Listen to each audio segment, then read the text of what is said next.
పెళ్ళైనా పండగైనా వేడుక ఏదైనా పట్టు చీరల ప్రత్యేక వేదిక వారాహి సిల్క్స్.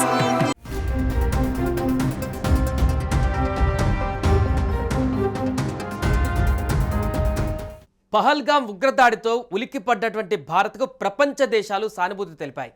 ఉగ్రవాదాన్ని అణచివేయాలని కూడా పిలుపునిచ్చాయి. పాకిస్తాన్ వైఖరిని తీవ్రంగా ఖండించాయి అన్ని దేశాలు. ఇక అన్ని దేశాలతో పాటు పెద్దన్నగా చెప్పుకునేటువంటి అమెరికా కూడా ఈ దాడిని ఖండించింది. కానీ ట్రంప్ మాత్రం ఆశించినంత స్థాయిలో దీనిపైన స్పందించట్లేదు. ఆ తర్వాత జరిగినటువంటి పరిణామాల నేపథ్యంలో ఉగ్రదాడికి ప్రతీకారంగా భారత్ చేపట్టినటువంటి ఆపరేషన్ సింధూర్ మొదలైనప్పటి నుంచే భారత్ పాక్ చర్చల ద్వారా పరిష్కరించుకోవాలని శ్వేత సౌధం నుంచి ప్రకటనలు వెలువడుతుండడం గమనార్హం.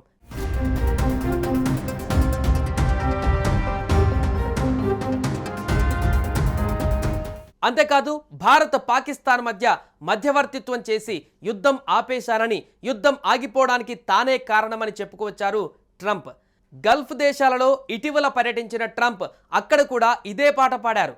అంతేకాకుండా ప్రపంచ దేశాల ముందు భారత్ను తక్కువ చేసి మాట్లాడే ప్రయత్నం చేస్తున్నారు. తనకు భారత్ పాకిస్తాన్ రెండు మిత్ర దేశాలని, ఇరు దేశాలతో సత్సంబంధాలు ఉన్నాయని చెప్పుకొచ్చారు. దీంతో పాకిస్తాన్ లాంటి ఉగ్రదేశంతో భారత్ను పోల్చడమేంటని యావత్ భారతావని నుంచి విమర్శలు వెల్లువెత్తాయి. అంతేకాకుండా ట్రంప్ వైఖరి పైన దేశవ్యాప్తంగా కూడా విమర్శలు చేస్తున్నారు. చాలామంది నెటిజన్స్ ట్రంప్ నిర్ణయాలను వ్యతిరేకించడమే కాకుండా ట్రంప్ను తిట్టిపోస్తున్నారు. సోషల్ మీడియాలో ఎక్కడ చూసినా కూడా ట్రంప్ చేసేటువంటి ఈ కార్యక్రమాలతో పూర్తిగా ఆయనను వ్యతిరేకిస్తున్నారు. మరొక వైపు పాకిస్తాన్ యుద్ధంలో టర్కీ సపోర్ట్ చేసినటువంటి విషయం తెలిసిందే. టర్కీ నుంచి భారీగా డ్రోన్లు, ఇతర ఆయుధాలను పాకిస్తాన్ సరఫరా చేసుకుంది. ఇప్పుడు ట్రంప్ ఆ దేశానికే సాయం చేస్తున్నారు. $225 మిలియన్ విలువైనటువంటి ఆమ్రామ్ మిసైల్స్ను టర్కీకి ఇచ్చేందుకు అమెరికా సిద్ధమైంది. అంతేకాక $79.1 మిలియన్ 60 బ్లాక్ 2 క్షిపణులను కూడా టర్కీకి అందించనుంది అమెరికా. ఇదే క్రమంలో పాకిస్తాన్కు అన్ని వైపులా టర్కీ అండగా నిలుస్తుంది. ఈ క్రమంలో ట్రంప్ వైఖరి పైన భారత్లో ఇప్పుడు తీవ్ర విమర్శలు వెల్లువెత్తుతున్నాయి.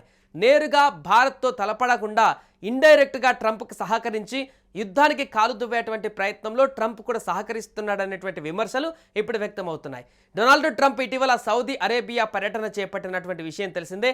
అయితే అక్కడ నిర్వహించిన ఓ ప్రెస్ మీట్లో ట్రంప్ చాలా వివాదాస్పదంగా మాట్లాడారు. భారత ఆర్థిక వాణిజ్య వ్యవస్థలను దెబ్బతీసేలా అమెరికా అధ్యక్షుడు డొనాల్డ్ ట్రంప్ వ్యవహరించారు.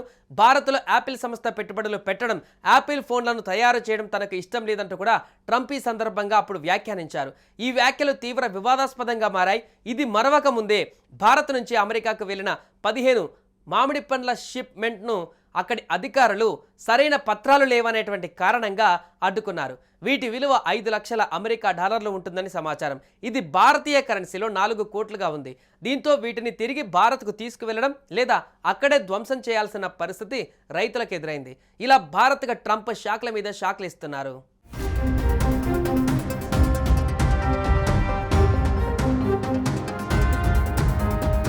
మరొక వైపు సుంకాలకు సంబంధించినటువంటి అంశాలలో కూడా భారత్ పూర్తిగా అమెరికా నుంచి దిగుమతి చేసుకునేటువంటి వస్తువులకు 0 సుంకాలకు అంగీకరించిందంటూ కూడా మరొక సందర్భంలో వ్యాఖ్యానించి పూర్తిగా ట్రంప్ భారత్ పైన విషయం చిమ్మేటువంటి ప్రయత్నం చేస్తున్నారు.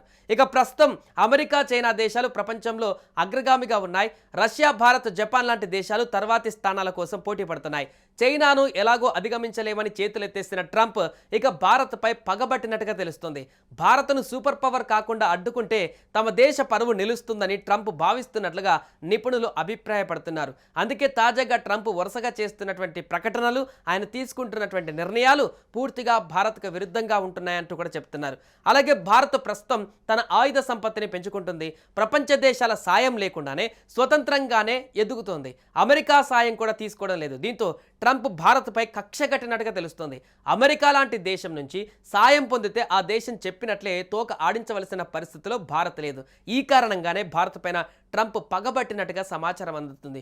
ఒకవైపు మోడీ నా మిత్రుడు అంటూనే మరొక వైపు అమెరికా దేశ అంతర్గత విషయాలకు సంబంధించినటువంటి అంశాలలో ట్రంప్ వినూత్నమైనటువంటి నిర్ణయాలు, వింత పోకడలతో ఆ సొంత దేశంలోనే చాలామంది వ్యతిరేకతను వచ్చినటువంటి 3 నెలల్లోనే వ్యతిరేకతను మూటగట్టుకొని ట్రంప్ తీవ్ర వ్యతిరేకతను ఇప్పుడు ప్రస్తుతం ఎదుర్కొంటున్నారు. ఈ నేపథ్యంలో ప్రపంచవ్యాప్తంగా కూడా ఆయన తీసుకుంటున్నటువంటి నిర్ణయాలతో పూర్తిగా అబాస్ పాలవుతున్నారు. దీంట్లో భారత్ పైన ఆయన చేస్తున్నటువంటి ఈ ప్రేలాపనలు ఇప్పుడు ట్రంప్కు ఉన్నటువంటి విలువను కూడా మరింత దిగజారుస్తున్నాయి. అంతేకాకుండా పూర్తిగా భారత్ను మరింత కుట్ర పన్నేటువంటి విధంగా భారత్ను తగ్గించేటువంటి ప్రయత్నంలో భాగంగా ట్రంప్ చేస్తున్నటువంటి ప్రయత్నాలు కూడా ఖచ్చితంగా ఫలించవంటూ కూడా నిపుణులు చెబుతున్నారు.